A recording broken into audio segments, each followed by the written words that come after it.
हम इससे पहले की वीडियो में स्ट्रेस कंसंट्रेशन और स्ट्रेस कंसंट्रेशन फैक्टर के बारे में बात कर चुके हैं। उस वक्त ज़ेर बहस एक्सियली लोडेड मेंबर्स और टॉर्शनली लोडेड मेंबर्स थे। इस वीडियो में हम बीम्स में स्ट्रेस कंसंट्रेशन और स्ट्रेस कंसंट्रेशन फैक्टर के बारे में बात करेंगे। स्ट्रेस कंसंट्रेशन को स्ट्रेस रिजर्व भी कहते हैं। बीम का जब हमने फ्लेक्चर फार्मूला डेराइव किया तो उसमें हमने ये अज्यूम किया था कि बीम का जो क्रॉस सेक्शन है वो यूनिफॉर्म है, सिमेट्रिक है, बीम खुद प्रिज्मेटिक है और लोडिंग की जो नौइयत है वो प्योर बेंडिंग की है। तो फार्मूला जो डेराइव हुआ वो था sigma max is equal to MC/I। लेकिन ये फार्मूला उस वक्त काम नहीं करेगा अगर क्रॉस सेक्शनल एरिया में कोई अचानक से तब्दीली आ जाए, जैसे कि बीम में कोई नॉच हो या बीम में कोई सुराख हो या बीम का क्रॉस सेक्शनल एरिया जो है वो अचानक तब्दील हो जाए, छोटा हो जाए या बड़ा हो जाए, जैसा कि आपके सामने है और बीम की लोडिंग की डायरेक्शन भी आप देख रहे हैं। तो एक तो इसका तरीका है कि आप थ्योरी ऑफ इलास्टिसिटी पर जाएं और नहायत ही कॉम्प्लेक्स किस्म का एक प्रॉब्लम सॉल्व करें।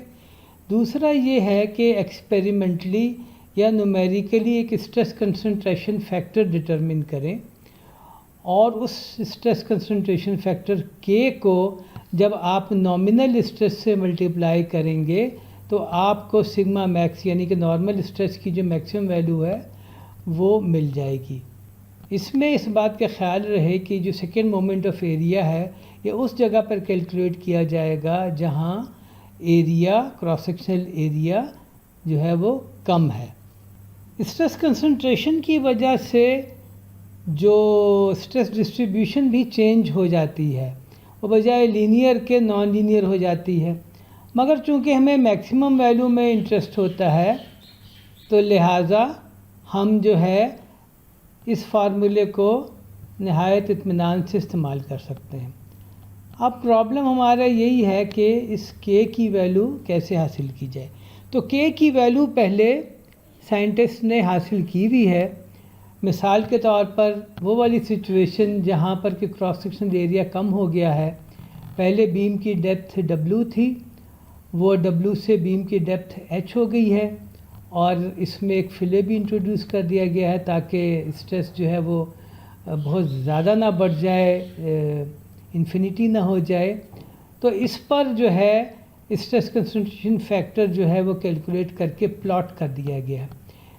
तो ये वर्टिकल एक्सिस पर K है और हॉरिजॉन्टल एक्सिस पर R/H है और R आप यहाँ देख सकते हैं ये फिले रेडियस है।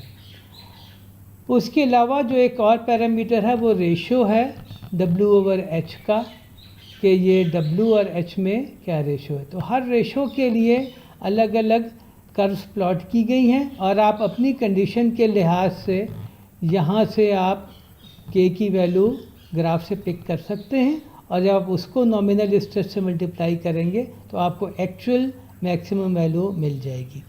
बिल्कुल इसी तरह नॉच के सिलसिले में भी ये कर्व जो हैं ये हमारे पास मौजूद हैं। मुख्तलिफ पैरामीटर आप देख सकते हैं कि बीम की जो ओरिजिनल डेप्थ है वो W है, जहाँ पे नॉच है वहाँ पर डेप्थ H है, थिकनेस T है और नॉच का जो फासला है वो B है और नॉच का जो रेडियस है वो R है। बिल्कुल उसी तरह R/H को K के ख़िलाफ़ प्लॉट किया जाता है और मुख्तलिफ B/R, ये वैल्यू B है और ये R है। तो मुख्तलिफ B/R के लिए कर्व्स बना दी जाती है और यहाँ से K की वैल्यू पिक कर ली जाती है। तो जब K अगर हमें पता चल जाए तो फिर हमें चूँकि sigma is equal to My/I हमें इस्तेमाल करना आता है तो हम बहुत आराम से स्ट्रेस कंसंट्रेशन की वजह से जो नई वैल्यू स्ट्रेस की होगी वो हम पता कर सकते हैं। अब हम जो तीसरी सिचुएशन है यानी कि बीम में एक होल है और उसका जो सेंटर है वो न्यूट्रल एक्सिस पर है, उसके बारे में बात करेंगे। तो होल दो तरह के हो सकते हैं, यानी कि एक होल वो जिसका डायमीटर काफ़ी कम है और दूसरा होल वो जिसका डायमीटर काफ़ी बड़ा है। अब हम बीम में जो छोटे डायमीटर वाला होल है उस पर गौर करते हैं। इस पर हम दो पॉइंट्स को कंसिडर करते हैं। एक पॉइंट है बी जो कि होल के एज पर है, दूसरा पॉइंट है ए जो कि बीम के आउटर फाइबर पर है। होल की वजह से बी पर स्ट्रेस वो नहीं होगी जो कि फार्मूले से आती है, बल्कि यहाँ पर स्ट्रेस की वैल्यू बढ़ जाएगी। लेकिन पॉइंट ए पर जो स्ट्रेस की वैल्यू है उसमें कोई तब्दीली नहीं होगी और वो वही होगी जो कि हम फार्मूले से हासिल करते हैं। और यहाँ पर जो स्ट्रेस की वैल्यू है पॉइंट ए पर वो बी के मुकाबले में ज़्यादा होगी, यानी कि सिग्मा मैक्स वहीं पर होगी जहाँ पर हमें फार्मूले ने बताया होता है।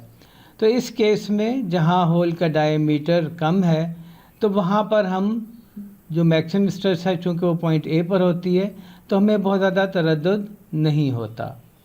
अब हम अगर आएँ जहाँ होल का डायमीटर जो है वो लार्ज है, हम उसी तरह के दो पॉइंट आइडेंटिफाई करते हैं, पॉइंट बी और पॉइंट ए। अब चूँकि होल का डायमीटर काफ़ी लार्ज है तो पॉइंट बी पर जो स्ट्रेस है वो नॉमिनल स्ट्रेस यानी कि जो फार्मूले से आती है उसके मुकाबले में बहुत ही ज़्यादा है।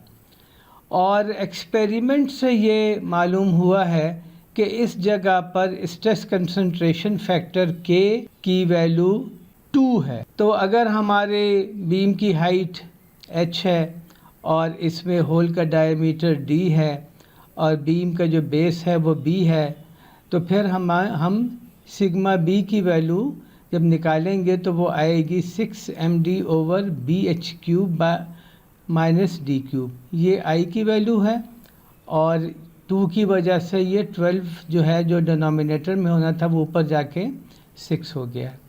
तो ये वैल्यू पॉइंट ए पर जो स्ट्रेस की वैल्यू है उससे भी कहीं ज़्यादा है।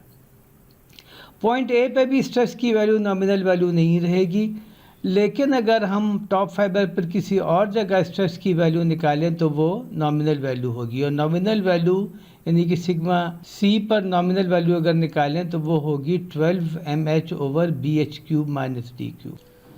होल के एज पर और आउटर फाइबर पर स्ट्रेस कैलकुलेट करने के बाद हम इनका रेशो अगर लें तो हम देखते हैं कि उनका रेशो है 2d/h और d जो है वो डायमीटर है होल का और h जो है वो बीम की हाइट है। तो यहाँ से हम ये इमीडिएटली कंक्लूड कर सकते हैं कि अगर ये रेशो d/h जो है वो हाफ से ज़्यादा है तो स्ट्रेस जो है वो पॉइंट बी पर यानी कि एज पर, होल के एज पर मैक्सिमम है, और अगर ये रेशो हाफ से कम है तो आउटर फाइबर पर मैक्सिमम स्ट्रेस होगी। और जो रिस्पेक्टिव वैल्यू है वो हम यहाँ से निकाल सकते हैं। अब हम एक प्रॉब्लम देखते हैं कि आपके सामने एक है जिसमें प्रॉब्लम में कि बीम की जो क्रॉस सेक्शनल एरिया है वो कम हो जाता है, यहाँ पे ज़्यादा है, यहाँ पे कम है। मुख्तलिफ वैल्यू हमें गिवन है कि यहाँ पर ये 60 मिलीमीटर है, यहाँ पर 20 मिलीमीटर, जो इसकी चौड़ाई है वो 5 मिलीमीटर है और फ्ले का रेडियस 3 मिलीमीटर है। तो हम सबसे पहले के की वैल्यू निकालेंगे और के की वैल्यू के लिए हम ये वाला ग्राफ इस्तेमाल करेंगे। तो हम देखते हैं कि r/h जो है 0.15 है और w/h 3 है। तो r/h 0.15 पर हम एक स्ट्रेट लाइन लेट से लगा लेते हैं और देखते हैं कि वो w/h = 3 की कर्व को कहाँ पर ये रेड लाइन क्रॉस करती है। तो वो तकरीबन यहाँ पे क्रॉस करेगी और उसके अगेंस्ट फिर हम देखते हैं कि के की क्या वैल्यू है, वो तकरीबन 1.62 आती है। तो अब सिंपल है कि हम अपना फार्मूला ये इस्तेमाल कर लेंगे कि सिग्मा मैक्स = k/mc/i। तो फार्मूला हम अप्लाई करेंगे, के जो है 1.62 है, बेंडिंग मोमेंट हमें पता है, हमें सी की वैल्यू हमें पता है और हमें आई की वैल्यू हमें पता है। ये हम छोटी वाली वैल्यू जो यहाँ पर है कि बी जो है जो तो वो 5 मिलीमीटर है, लेकिन उसकी जो एच है हाइट जो है वो 20 मिलीमीटर हम लेंगे, 60 नहीं लेंगे, जिस तरह मैं पहले भी कह चुका हूँ। तो ये तमाम कैलकुलेशनें आप अपने कैलकुलेटर पे बहुत आराम से परफॉर्म करेंगे तो आपको पता चलेगा कि सिग्मा मैक्स की वैल्यू इस जगह पे सिग्मा मैक्स की वैल्यू 291.6 है, और ये वैल्यू फिर हम ट्रीट करेंगे कि ये सिग्मा जो है ये मैक्सिमम है। उम्मीद है आपको ये वीडियो पसंद आई होगी और आपको स्ट्रेस कंसंट्रेशन के बारे में एक बेहतर आइडिया अब हो गया होगा। Thank you very much.